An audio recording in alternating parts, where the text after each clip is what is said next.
Hey guys, and welcome to another flight attendant video. In case you're new to my channel, my name is Verena and I'm a flight attendant. I have worked as a flight attendant for about 3 years now, almost 3 years. So I feel like I kind of know what I'm talking about, and I still feel like I am a new hire because in this profession, basically you're a new hire until you've worked for your airline for about 5 years, I'd say, pretty much. Because that's when your salary increases and your seniority increases and so on. I feel like a lot of new hire flight attendants are broke, which is why I'm making this video, which is called How to Not Be a Broke Flight Attendant, as you probably guessed from the title. Because I feel like I have never been broke as a flight attendant, and there are definitely reasons for that, and I'm gonna share those reasons with you. I have thought about it and I came up with 12 points that will help you survive your first few years as a new hire flight attendant. So let's start with point number 1.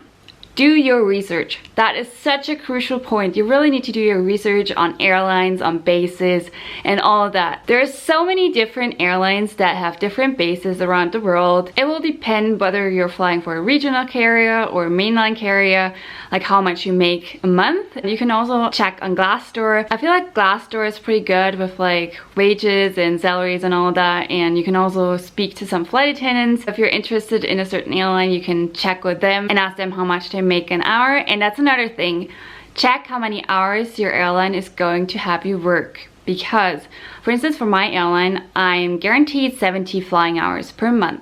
I can work up to 87 flying hours, so a lot of you, especially if you're like in the US or if you work for one of the Middle Eastern airlines, you're gonna be like, wait, 87 flying hours, that's not a lot. Well, that's how my company works, so that's the maximum I can do, and according to European law, you can go up to a maximum of 100 hours of flying each month.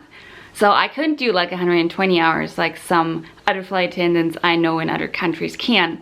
So that will depend, and then some airlines will let you go over a certain amount of hours and pay you extra for overtime flying and all that. And yeah, just check how many hours are included in your guaranteed flying hours and how many hours you can actually work a month. And then also choose your base, because I mean a lot of the time I know you can't choose an exact base, but you can check which bases your airline has. So if your airline has a lot of bases in like New York City, Los Angeles, Miami, you're gonna pay a lot of money because everything's crazy expensive in those areas. But if your airline has other, let's say, less populated cities as bases, then you could probably try to choose one of those bases, like let's say maybe Charlotte or Dallas or something like that, and it will probably end up being cheaper for you, like in terms of living costs.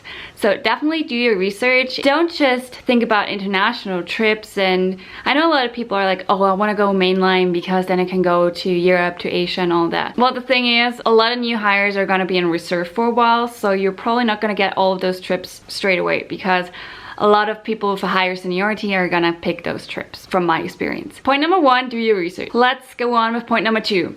Save money before you go to flight attendant training. Now, I know this sounds hard because I know a lot of new hire flight attendants are straight out of college when they've been looking for a job and they were like, oh, being a flight attendant for a few years, that would be fun. Yes, it is. But save, or at least try to save some money before you start training, because the thing is, flight attendant training usually takes from anywhere between 4 to 12 weeks, and most of the time flight attendant training is not going to be paid. So my airline actually paid for flight attendant training, but it was not my regular salary, just like a very small part of it, and they didn't pay for living costs. That's the thing, a lot of airlines won't pay for training, but they'll pay for accommodation or food or both, something like that. Chances are you're gonna need some money while you're doing your training, and my flight attendant training course was 3 months long, so I had to pay for living in Munich and transportation and all of that. And let me just tell you what they paid me for that time, for those 3 months. I was basically spending on accommodation, and I still had to get food and transportation, so it's really good if you have something to start out with. I'd say at least like 2,000 euros or $2,500, something like that, because you probably have to move to your training city and then you're gonna move again to your base. I mean, for me it was like this. I am based in Munich, I had training in Munich, so it was the same thing. But a lot of the times, let's say you're based out of Charlotte, but your training is in Dallas, something like that.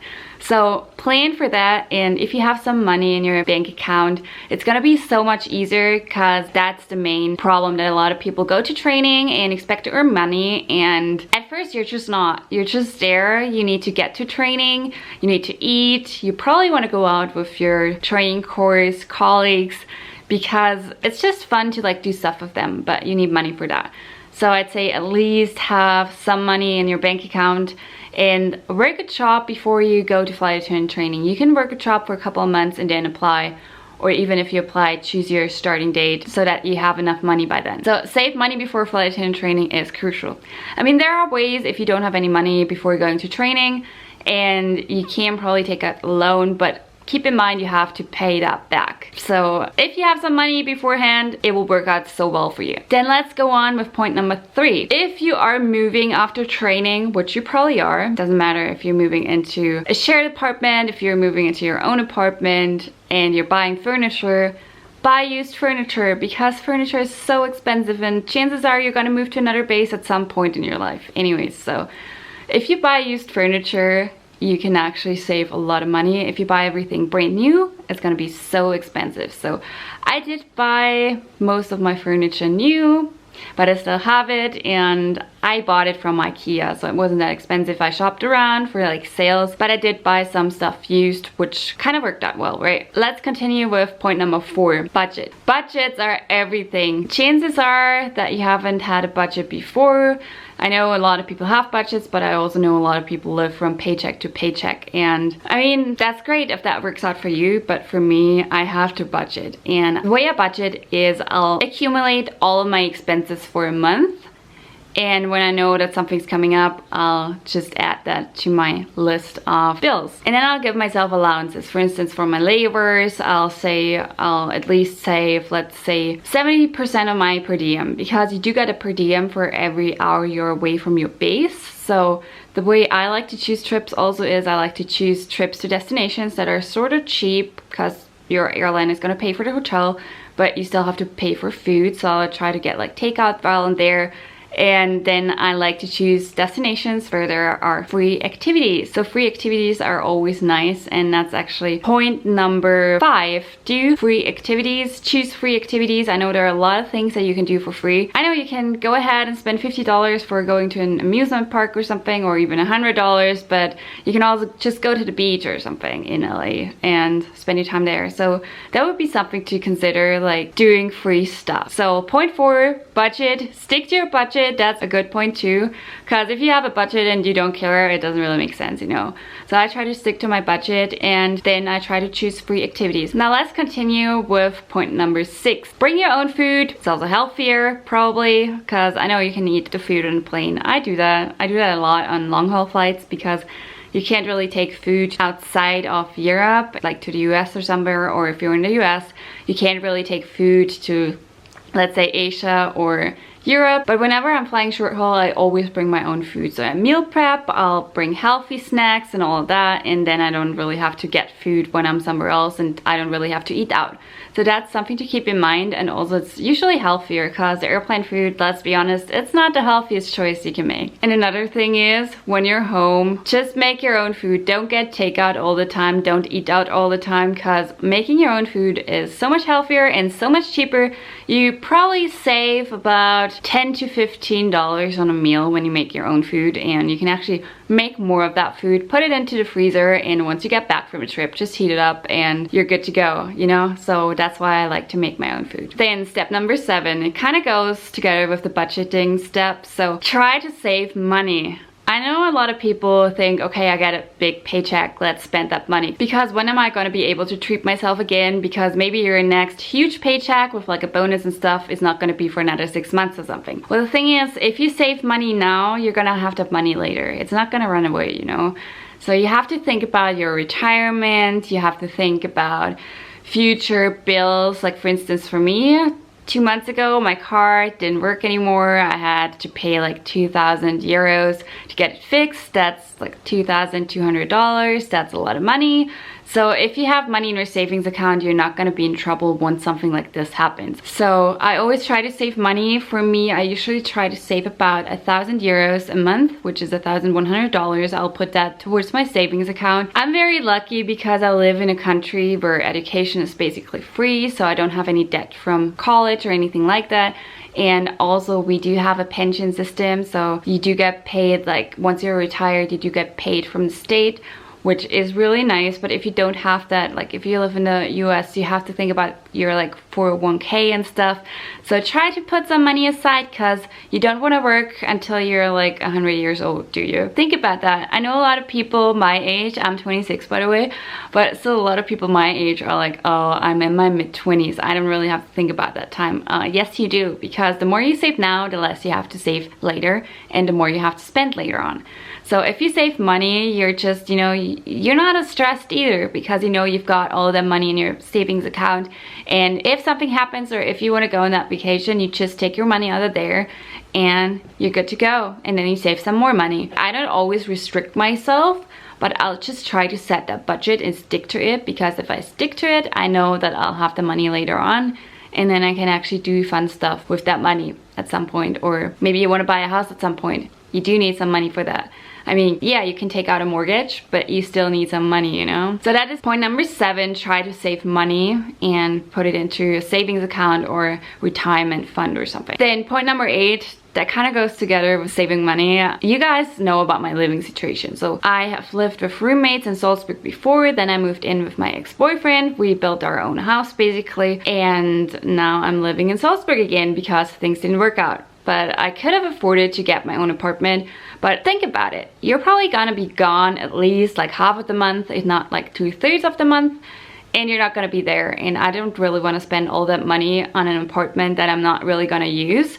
So I decided to get roommates. So I'm living together with 2 other people, and that way I save a lot of money.